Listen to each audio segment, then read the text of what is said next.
Arrange that for next month. Maybe double. All righty, good morning and welcome to Adult Forum. I just took a quick peek next door in the new members class and several in that as well.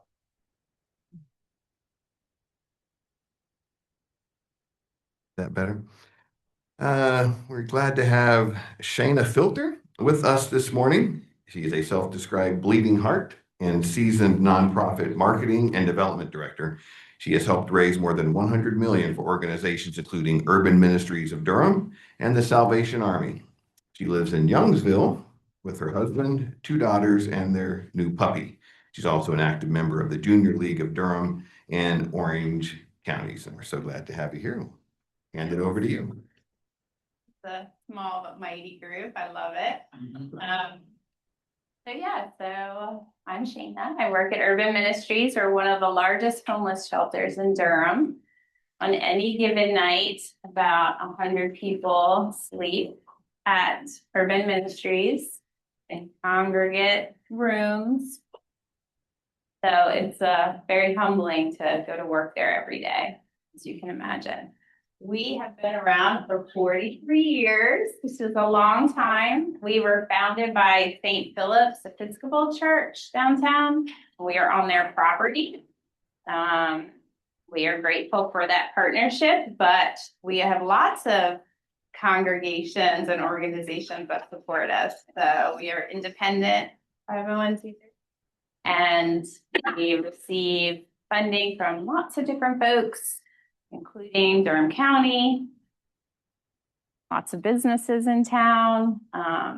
We are grateful for being in Durham, which is a more progressive town, as you all know. Thank goodness for that, because folks are very generous to Urban Ministries. I used to work at the Salvation Army in Raleigh, and while more people gave to the Salvation Army, their gifts were smaller amounts. So our budgets are the same. Urban Ministries of Durham and the Salvation Army Raleigh are very similar budgets, about $3.5 million. So just food for thought. The average gift of our donors is about $600, which the Salvation Army with their kettles and change cannot say the same. So thank you, Durham. So moving on. So every year we serve over 250,000 free, hot, nutritious meals, which is amazing to see in action. I work there every day and it still amazes me. We open for breakfast every morning at 8 a.m. and hundreds of people line up to receive free breakfast from us. And they wouldn't come to the homeless shelter for a meal if they didn't really need it. Like I said, on average, about 100 people sleep at Urban Ministries and about 300 come in for our meals. So some of those people are either living in their cars, living in tents. We don't know where. It's low barrier. We do not ID them when they come into the line. We just we open the doors and they come. We recognize them, some of them as repeat customers, but every day it's new faces. So that's why we say millions have received our services, because 43 years times 250,000 meals. You do the math, it's a lot. So we just say a lot to people.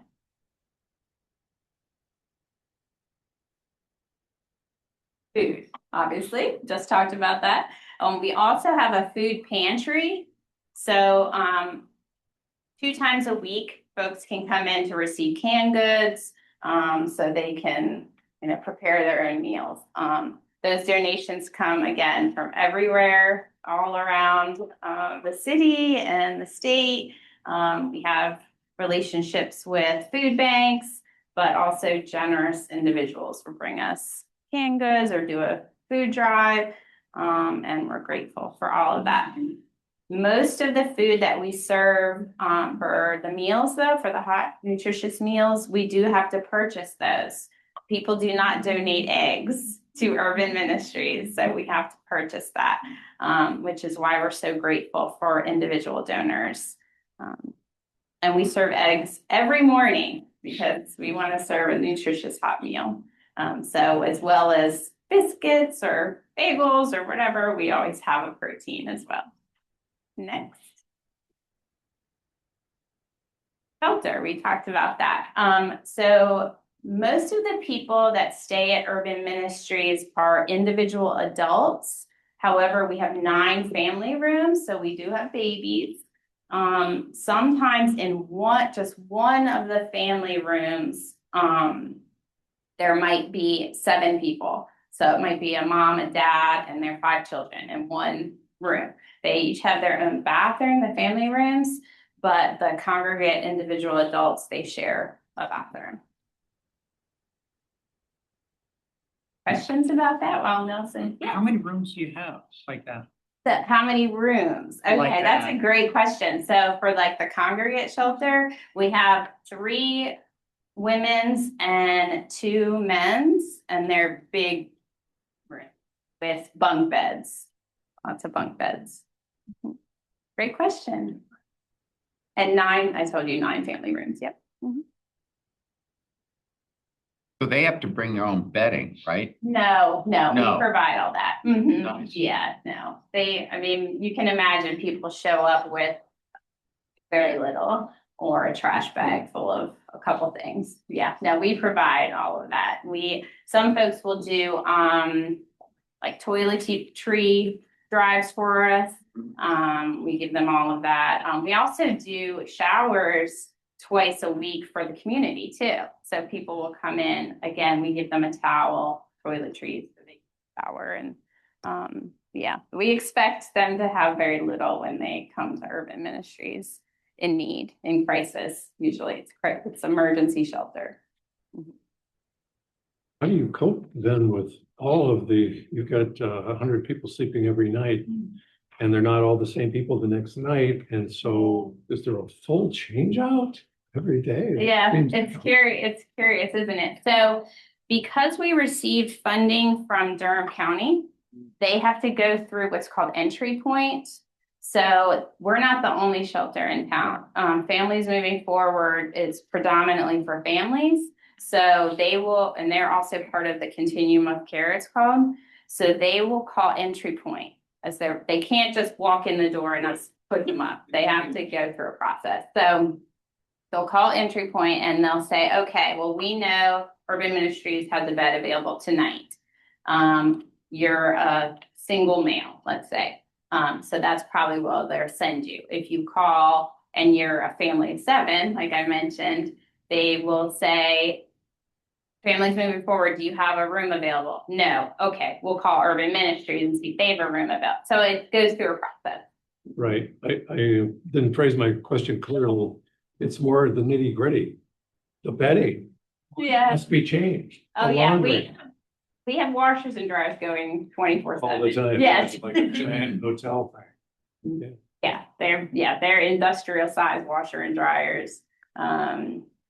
I mean, you guys don't want to hear about the bed bugs. You know. So moving on. Yes, so Yeah, let's the keep this positive. The care point, was it care points or what was the name of the, Entry point. Entry yes. point. And that's through the county. and how many entry points, how many participants in entry point are there? You mentioned 2 of them. Oh, yeah. How many is part of the continuum of care? So there's housing for New Hope is also part of the continuum of care. Putting me on the spot. Emails, Durham Rescue Mission. So Durham Rescue Mission is independent. They do not receive funding from the county, and they are not part of the continuum of care. So they are private, independent. And I think a lot of that has to do with their mission regarding Bible study requirements and things like that. Obviously, we don't care what your religious belief is. We want to help you if you're in crisis. So they don't have to follow the same rules and regulations that we do because we receive funding through the county. Would the entry point call them? No. You guys full? No, that's a county employee. Yeah.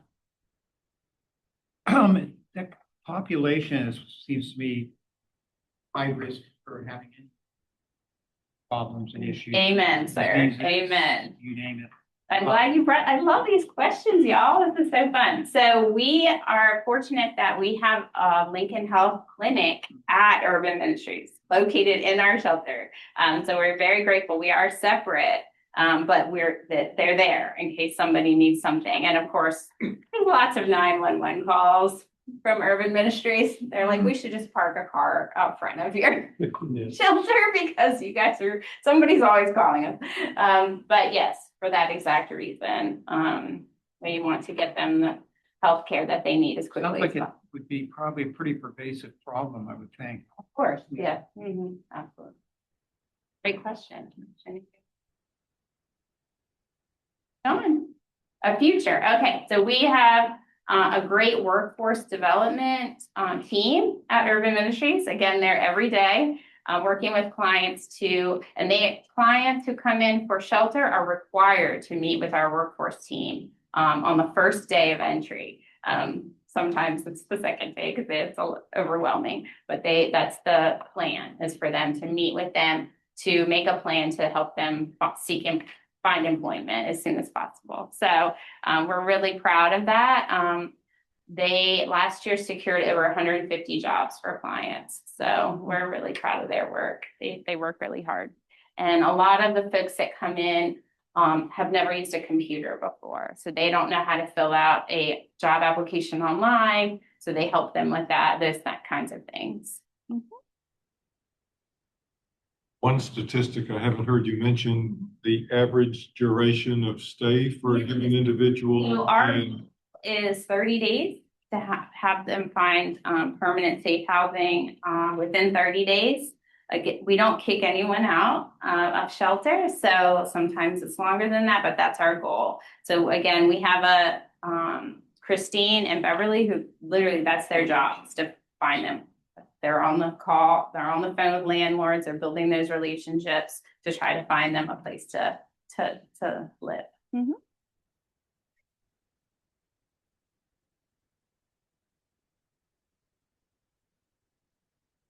So as I mentioned, 250,000 free hot meals every year, but how many are repeat? So we guesstimate that we serve about 6,000 people every year. 1,000 individuals.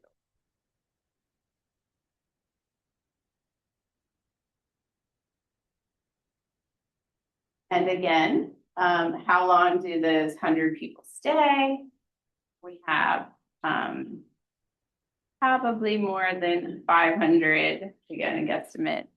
And we do have to report numbers to Durham County. Again, why Durham Rescue Mission does not accept county funding. They don't have to report any of this, but we do. We have to keep track of all of this. What happens when you run out of beds? Good question. So that's when Durham Rescue Mission might get a call. You said that if somebody needs to find a place, Yeah. they need to call a number. Yes. So people in crisis, how would they know which number to call? We tell them, So they come to you and then you refer them to entry point. Okay, so I was just wondering how that works. Yeah, so if you Google homeless shelter, we'll come up, right? So a lot of the calls come to us, but then we have to redirect them to call entry point.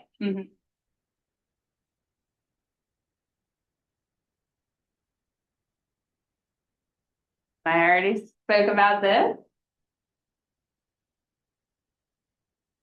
And I mentioned the food pantry. So again, we do ask for ID when they come in for the food pantry twice a week, so that we can keep track again for how much food we distribute and how much we need to keep stocked on the shelves. Any more insights into what that looks like, or Sure, so they'll come in. operations behind it, or donate? So 2 days a week, specific time during the day, we'll say come and you can come in, and then we'll have them fill out or show ID, and then we'll fill out the form online for them. And so we keep track of all that. And then they come in and it's like a little grocery cart, actually, and they can walk around our tiny food pantry. We want to expand and build a bigger shelter. So if anyone has $72 million laying around, wants to help us build a new shelter, that would be amazing.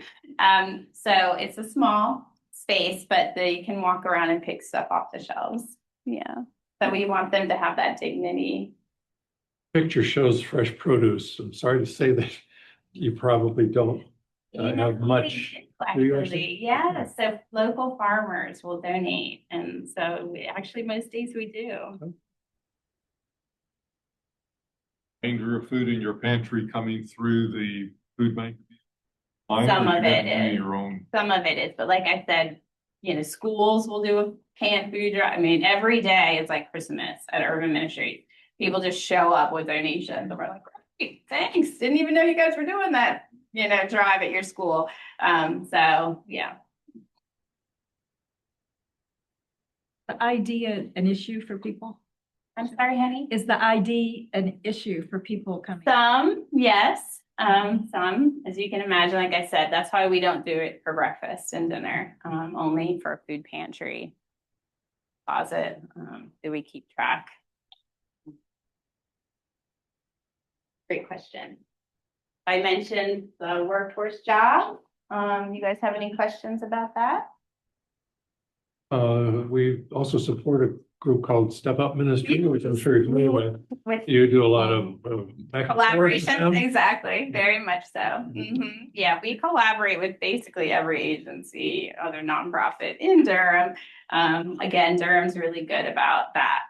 Not every town, nonprofits work as well together as Durham does.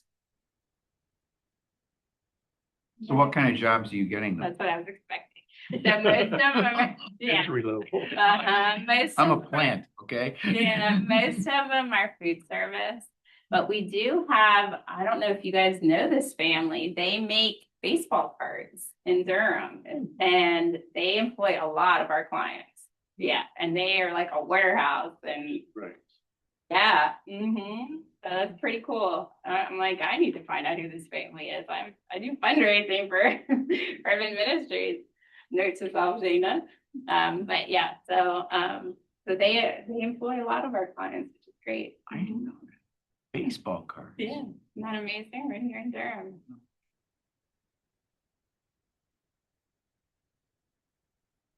So again, we work with landlords to find them safe and permanent housing. Basically, these landlords are bleeding hearts too, y'all, to take our clients in. So they charge, the average I think is $600 a month for a room. It's usually a shared bathroom. And again, I think they have a story. There's a reason why these landlords do this. They don't need to do this. So we're very grateful for them and our relationship with them.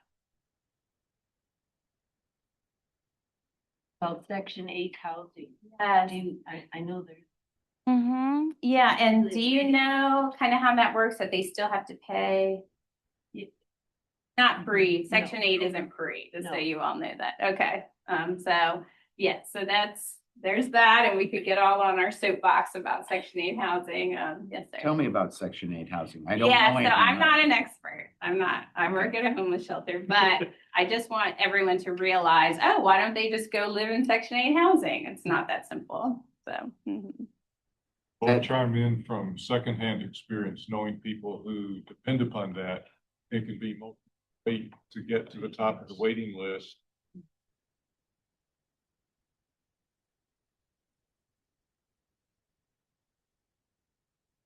$30 miles west to find Section 8 housing that is sort of acceptable. There you with go. lots of competition. So, if you're trying to get somebody a place to live within 30 days, Section 8 is way down. Thank you, Nelson. I just learned some from Nelson. Yes, so it's not the magic wand that we all would hope it would be. Thank you, Nelson. That was awesome. One-on-one support. Everyone gets assigned a case manager as well as meeting with workforce their first day, they meet with their case manager.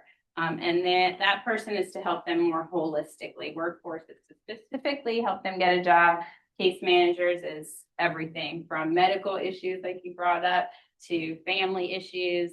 The school bus comes to Urban Ministries every day, picks up kids and drops them off every day. So working with them and all their needs. Substance abuse. Yeah. How much is it? You know, So- 90% of your people. Yes, so that's the Shana statistic, 90%. But I would say, to be fair, mental illness and substance abuse, and that's the 90% of it. Why are people homeless? Not because they don't want to work. They logical here. So that's the statistic that there's a reason why people abuse them. By past trauma, mental illness, so it all plays in. Family support has been used up in the sense of having just been tapped out. And there Absolutely. just isn't any other way. Exactly. Next. So again, that comes into treating everyone as you would like to be treated. Not having any kind of religious affiliation, respecting everyone and all backgrounds, and treating.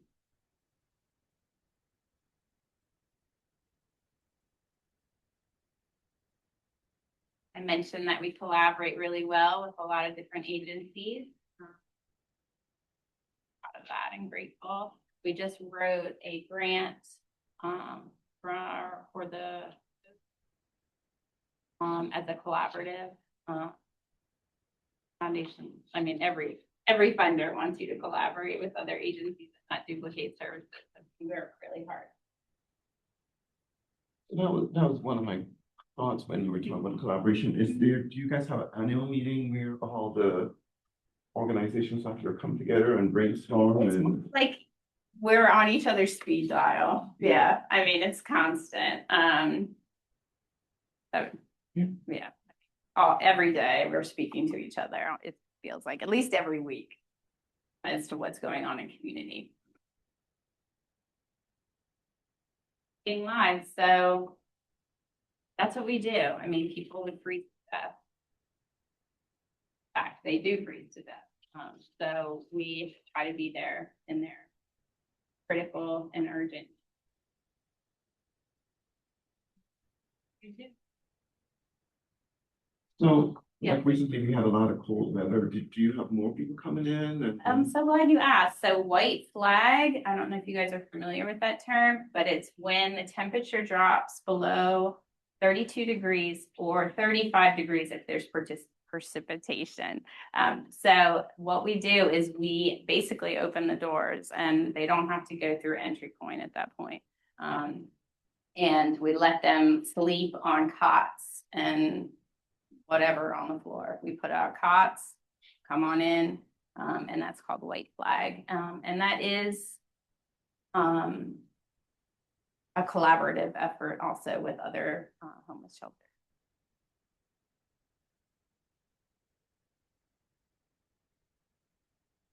Yes, so thank you. So a fun way that everyone can support. So instead of me coming here and saying, give me all of your money, to drop the hint about the 72 million. But I want to invite you to an event. We have a gala at the beautiful Washington Duke Inn, rated #2 best restaurant in the state, by the way.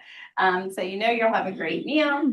And you can serve on the host committee, you can sponsor a table, you can donate silent auction items, however you want to be involved. We would love for you to be involved. And you can remember the date, Saturday, April 25th, because Christmas is December 25th. This is Saturday, April 25th. I do these little tricks for myself, so I figure it work for other people too.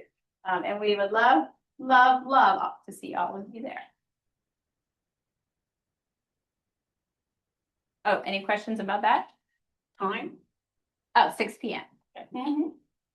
And can you unpack some of the, obviously sponsor a table or invite, but host committee? What's? Yeah, so that's basically just saying that you will help talk it up,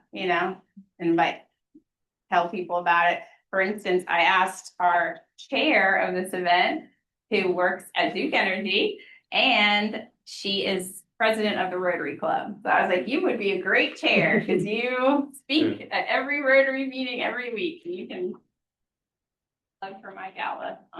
Her name is Sarah Stevens, and she's lovely. So that's basically what it means to serve on the host committee, that you'll invite your friends, you'll attend, that kind of thing.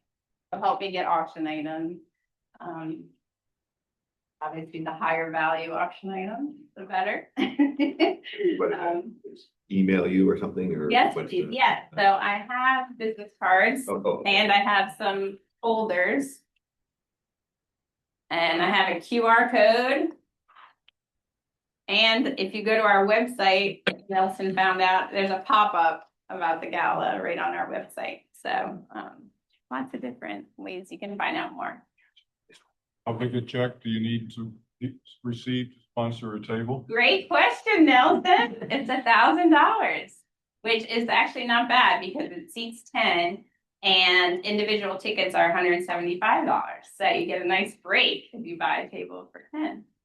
Thank you, Nelson, for asking.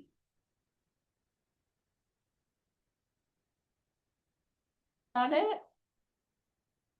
Have fun. Great networking. The who's who of Durham will be there. This is one of my favorite quotes and why I work at Urban Ministries. We are not here for ourselves. And that's why you all are here this morning, right? So thank you. We appreciate it. I have a video to show you all as well, but are there any questions before we go on to the video? Yeah, so you're kind of speaking to a weird audience. A lot of us that are here are members of our mission committee, and other members of the congregation have been in your facility a lot. And just in the past year, we have been in your food pantry. We processed the donations from whoever. We've been in a clothes closet or helped to get things ready for the clothes closet. You look familiar. Yeah, I coordinate the Wednesday evening dinners. My question is, are the congregations getting weary of well-doing? There seems to be a little of that here in our congregation. I noticed that congregation support, although that's what founded you, the congregation support is down at number 6 in terms of financial. Of course, every congregation has trouble meeting their budget. Luckily, we don't have to buy our roof and our organ here, but other churches do. But what's your experience? Are the congregations of Durham supporting you well as before, less, more? Well, it's interesting because we have a board member who's a member of Summit Church. They're a large church, right? Lots of resources. Sorry to call out Summit, but I'm just using this as an example. Nothing against Summit. They send a lot of money for mission work overseas, right? Well, hello. Right in your neck of the woods, there are people starving and dying. So, it's just something to think about. But I mean, like, again, not to criticize their mission work. I know it's important. There's people in need. But it's just something that we'd like to remind people that there's need right in your backyard. When you're sitting on the campus of Duke, you sometimes forget that. Right down the street, there are people in need. So. Our congregation supports a dozen nonprofits like Step Up and you guys. And I think we're maybe 8-1 as far as 8 local and 1 foreign. Okay. And I think that's maybe not the case in a lot of. Yes, some churches. of theirs it may be a little different. We are very, like you said, understanding that congregations are taking a hit, right? And they have to fundraise too. So that's why really the most opportunity and that average $600 gift, that's individual, y'all. That's people who can give and don't have to go through any red tape they can just write the check themselves and move on and feel good about it. So we're really grateful for that private individual. And foundations too, y'all. They're worried about their so they're just gonna give what they're gonna give. They're 5% and that's it. You know, whatever off the interest, and there's organizations in town, so they can do what they can. So folks like you are our bread and butter, and we're so grateful. And why the Salvation Army puts out kettles every Christmas. Why, you know, we don't do this because we're bored. We do this hard work because that's what's going to make a difference and pay the bill. Oh, and I have a video to show you all, so please sit back and enjoy. People think homelessness is just, oh, I ain't got a place to live, I'll stay in the street. No, people give up. I make you want to cry. Go ahead, cry. Pop that cry area again. I did feel like my life was over. I didn't want to tell anybody what was. No, I think there's a checkbox. They did not. I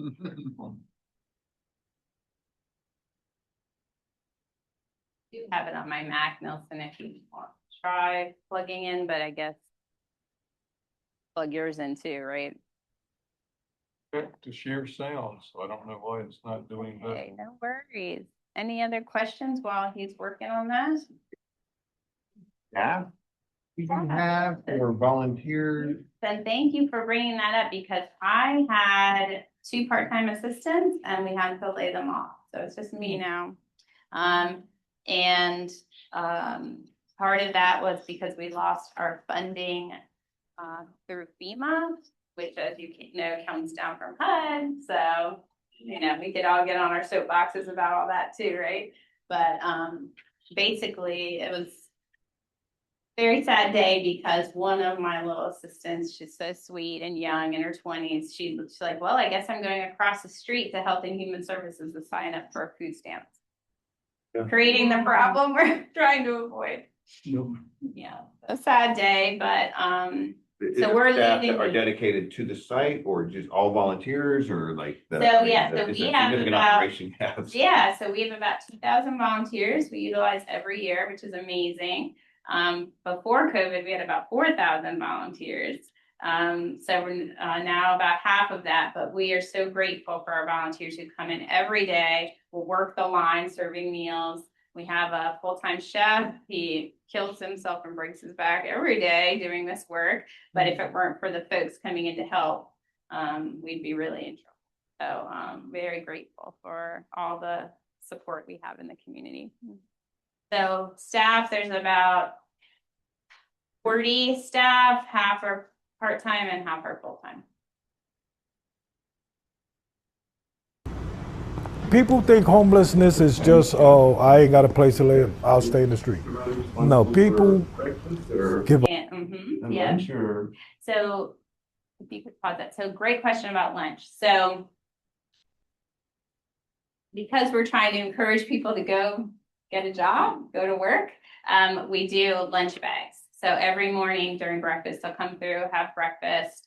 We'll give them a to-go lunch bag, brown bag. And then dinner, they come back for dinner at 6 p.m. every night. Hot meal and go through the line. People think homelessness is just, oh, I ain't got a place to live, I'll stay in the street. No, people give up. I make you want to cry. Go ahead, cry. I did feel like my life was over. I didn't want to tell anybody what was happening. And it wasn't even like I did anything wrong. For 10 years, I worked. I didn't have anywhere to stay, but there was always someone willing to let me sleep on their floor or on their couch. There we go. I hit a bottom, and I had to do something. Urban Ministries was the first thing that popped into my mind. Good morning. How are you? Urban Ministry has been a godsend to us. They're not going to let you fall. As long as you're holding on, they're going to hold on with you.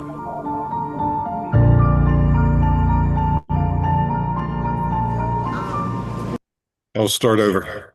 I mean, you. People think homelessness is just, oh, I ain't got a place to live, I'll stay in the street. No, people give up. I make you want to cry. Go ahead, cry. It's okay, good. I did feel like my life was over. I didn't want to tell anybody what was happening. And it wasn't even like I did anything wrong. For 10 years, I worked. I didn't have anywhere to stay, but there was always someone willing to let me sleep on their floor or on their couch. I hit a bottom, and I had to do something. Urban Ministries was the first thing that popped into my mind. Urban Ministry has been a godsend to us. They're not going to let you fall. As long as you're holding on, they're going to hold on with you.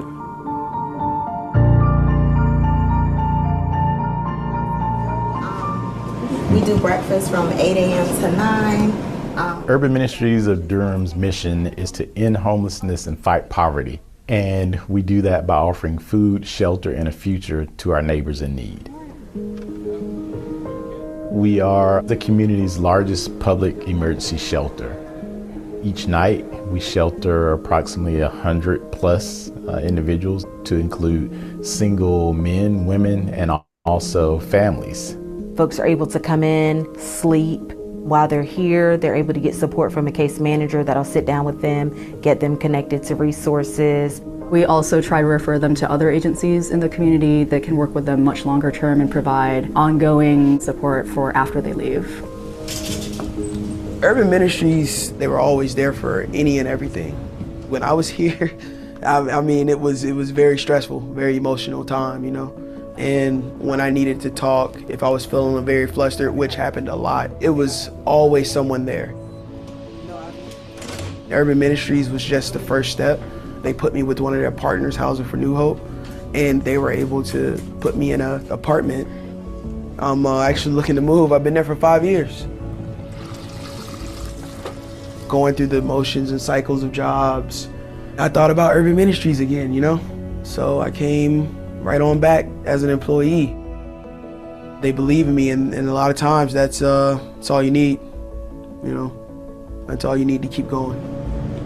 So as they come for breakfast, everyone gets a lunch bag. I love coming to work because I love to serve the people. The kitchen here at Urban Ministries of Durham provides meals 3 times a day, 365 days a year. Anyone in the community can come and eat. The volunteers are vital to our operations here. They serve, clean, prepare meals. We couldn't operate without our volunteers. Looking good, looking good. The uniqueness of Urban Ministries is the span of what we do here. We have food distribution, the clothing pantry, job placement, housing placement, just started a drug rehabilitation program. You know, I'm proud of you and congratulations. Thank you so much. You are so welcome. So we are that first line to getting people back on their feet. It sounds like you've already done part of this process, though. Oh, yes, I have already done. In workforce, our main mission is to help clients have the income that they're going to need to both get approved for housing and then hopefully to keep that housing long term. If you want to, I can fill out a Dear referral form for you. That sounds great. Often we have clients who are very well qualified for a certain type of job, but the application process is just totally foreign to them. So a large part of our role is to help people bridge those gaps and get over those barriers. We are giving people that time and space to be able to regroup and get the things that they need. See you tomorrow. Yeah. All right.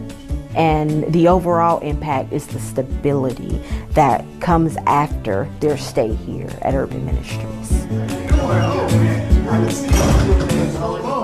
We was at Urban Ministries for 6 months. We got married while we were here. You guys were there through all of it. You guys saw us get married and everything. He got a job within a week of being here and still has the same job today. Urban Ministries got us into a house in a room.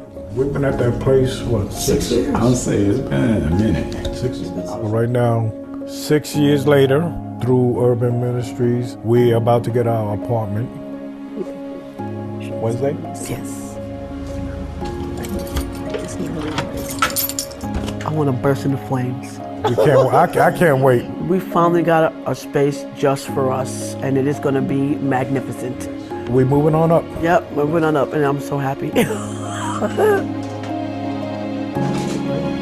all right. It's been a long time coming, I'll tell you what.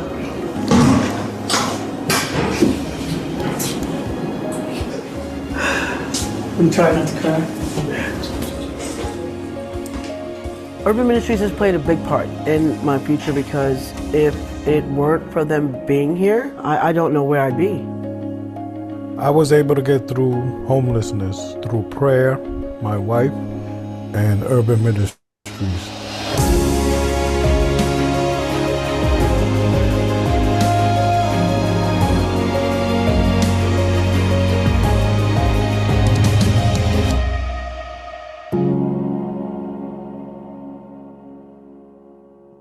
Good job, guys. Thank you. That's our video. Any questions I can answer? I see a frightening thing on the financials. You're spending $1 million more than you take in. I don't know if that's over this one fiscal year. But Yeah. are you in? That's why we had those layoffs. Layoffs? Mhm. That's why. So Here. we're in the black today, everybody. Yeah. Mhm. So since COVID, things are bouncing back some? Yeah, so actually during COVID, we received a lot of funding because people were like, for Urban Ministries. But so since then, it's actually when we took the dip, right? And now we have had to have layoffs, so now we're steady. But obviously, like I said, we need more room, we need a bigger building, but we have a lot of needs. We'll see what the future will. Do you take in donations of furniture for people who have housing? I am gonna say no. I'm gonna say that we probably get the furniture from somewhere else. Okay. We just don't have the storage space to keep furniture at Urban Ministries.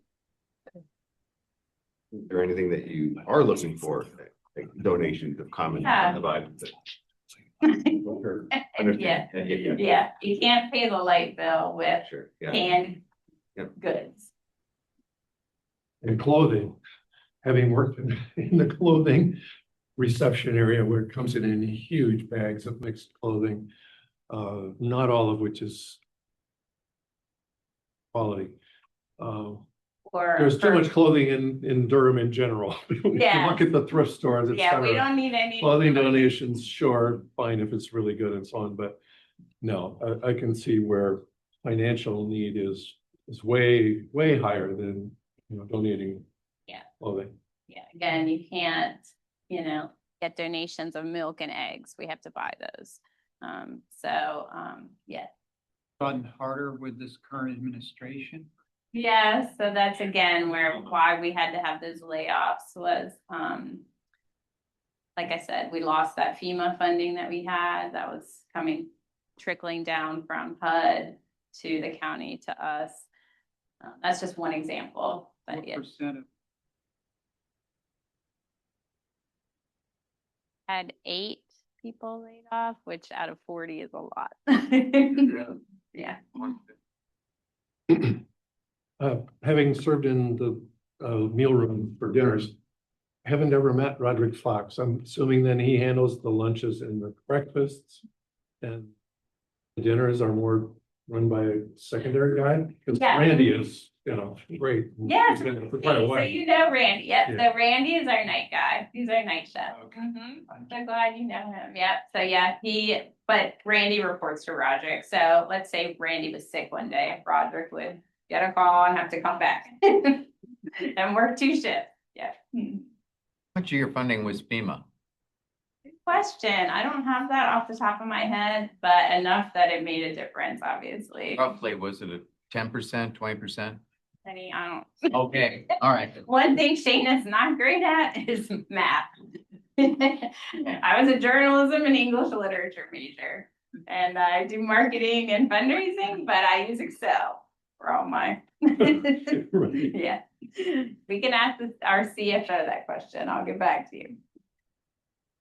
A question back a little ways in the presentation about how people move into more permanent housing. With those kinds of things available, that $600 range for a room, where does the $600 come from for those people that you are able to move into that situation? Oh, $600 a month? Yeah, I mean, Yeah, many times we'll pay their first month's rent. Is that what you're asking? yeah, and Yeah. and ongoing, is it? Yeah, they have to get a job, right? We help them get a job. We help them, yeah, I mean, we can't take care of them forever, but we will help, like the family you just saw who was moving into the apartment, we help them with even with their first month's rent. We'll do what we can. But again, we have our own financial problems at Urban Ministries since the layoffs. So yeah, we can only do what we can do. Yes. For people in that kind of grouping, is it hard getting a job? What kind of jobs are they getting? Yeah, so I mentioned most of it's food service. It Food is. service. And that's why when people donate their lovely suits to us, right, they don't even need that for the job interview. They're going to get a job in food service as long as they look presentable. Or I mentioned the baseball card company. Like they do employ a lot of our clients. So those are the two main like jobs. Additional volunteer opportunities, and particularly, like, I mean, I have children, but I want them to see, I mean, they see it already. I want them to be aware, but are there any age restrictions for opportunities that exist? Appreciate that. I love kids. Our volunteer coordinator does not have children for a reason. So there's not a lot of kids opportunities because she's in charge of that program, not I. But again, a lot of schools like Durham Academy, they're fabulous. Almost, I feel like once a month they're making sandwiches for us at the school. So there are opportunities to do at your, site, and bring them to Urban Ministries. And teach them to exactly sell or donate or something, Yes, and then exactly. directly. to Yeah, the your needs lemonade of the stand, community. a lemonade Yeah, stand for sure. Urban Ministries. I mean, we can get creative, right? Mhm.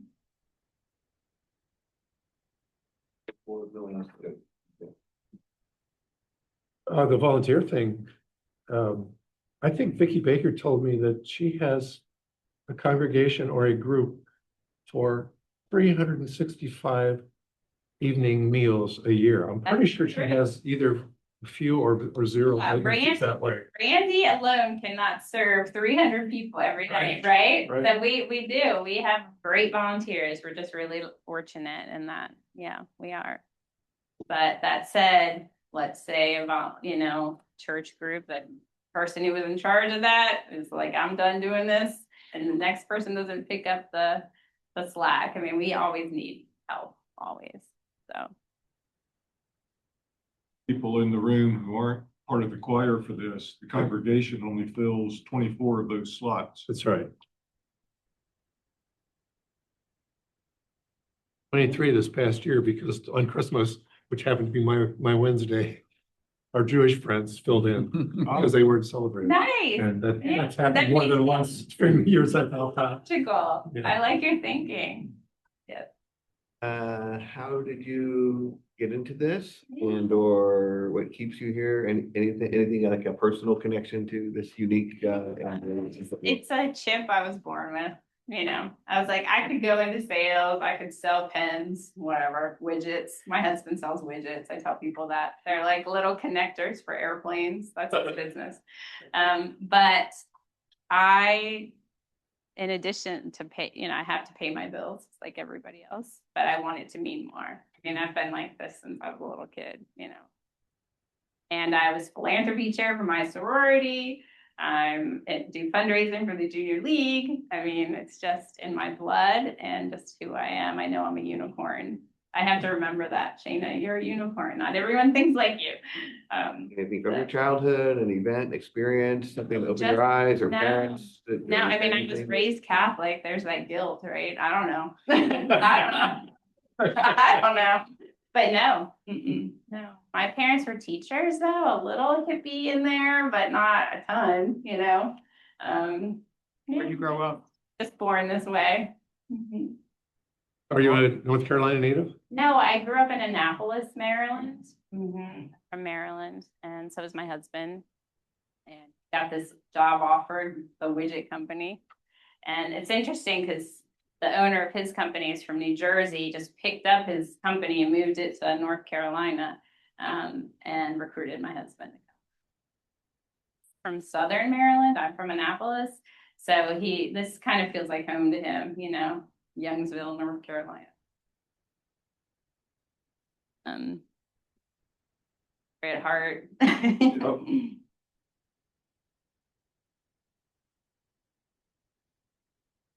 It is preaching to the choir, you all sitting here today, but it's great to have folks who care, you know. It's, again, you all are unicorns too. Come out here on a Sunday morning, fight parking at Duke, you know, because you want to do better. So thank you for all of you.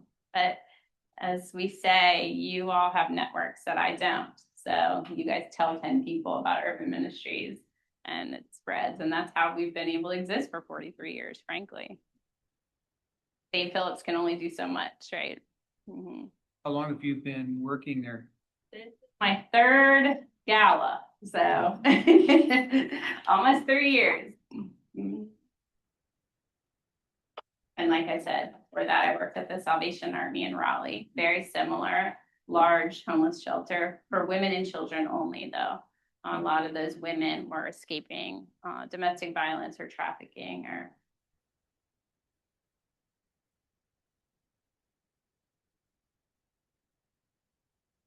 else, y'all, you would add? For having me. It's delightful to meet you all.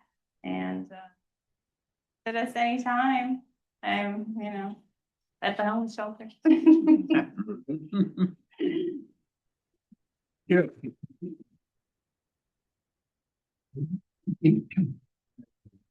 Lasagna, right? Thank you so much. Lasagna. I don't know how to turn this off, right? Help me.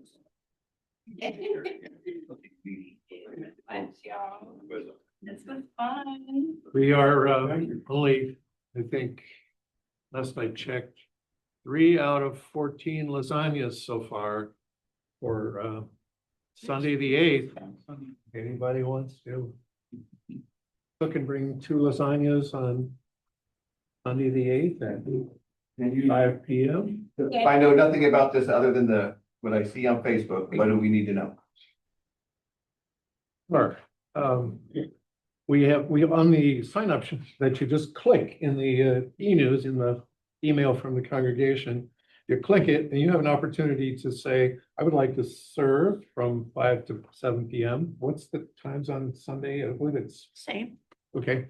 And then, so our congregation serves one Sunday, the second Sunday of the month, and the 4th Wednesday of the month all year. Alternating, right? So this time it's Sunday the 8th. And we typically ask people to bring 2 lasagnas. However, we open it up. If you can only afford to bring 1, that's great too. They cost about $17-ish each. So that's a $35 donation right there. And if you can bring it cooked and warm at 5 o'clock, that's great. Other arrangements can be made, but that's best. At 410 Liberty Street in downtown Durham. You'll have a host there to greet you. It'll be Nancy Warasek. And serving is a delight because the people are so grateful and so orderly. It's such a well-run kitchen. The expectations are there. So people are, if not friendly, because they're all strangers to each other, or most of them, but at least very, very appreciative and cool people. But it breaks your heart to see the kids with the mothers and young families that just have a place to be except Urban Ministries.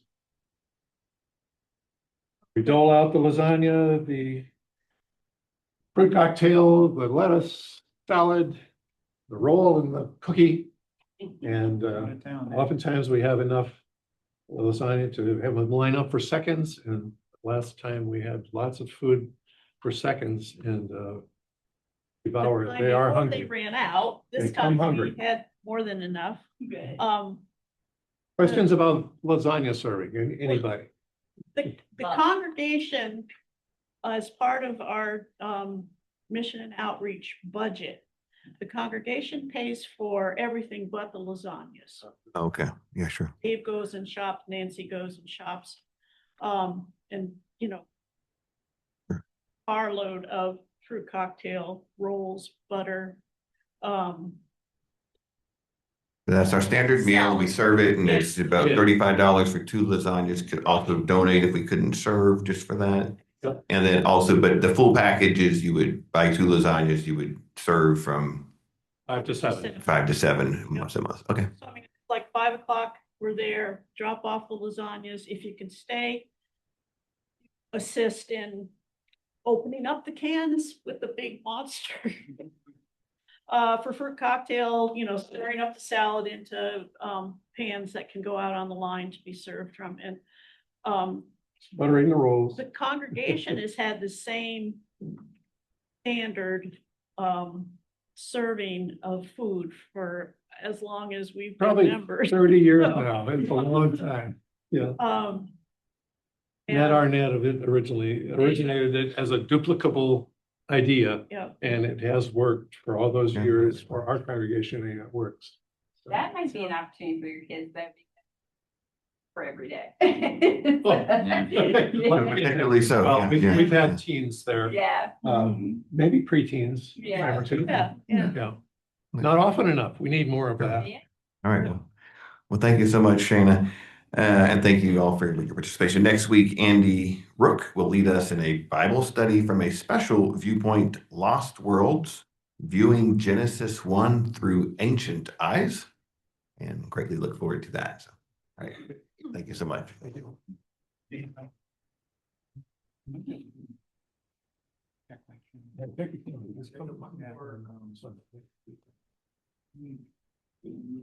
Yeah.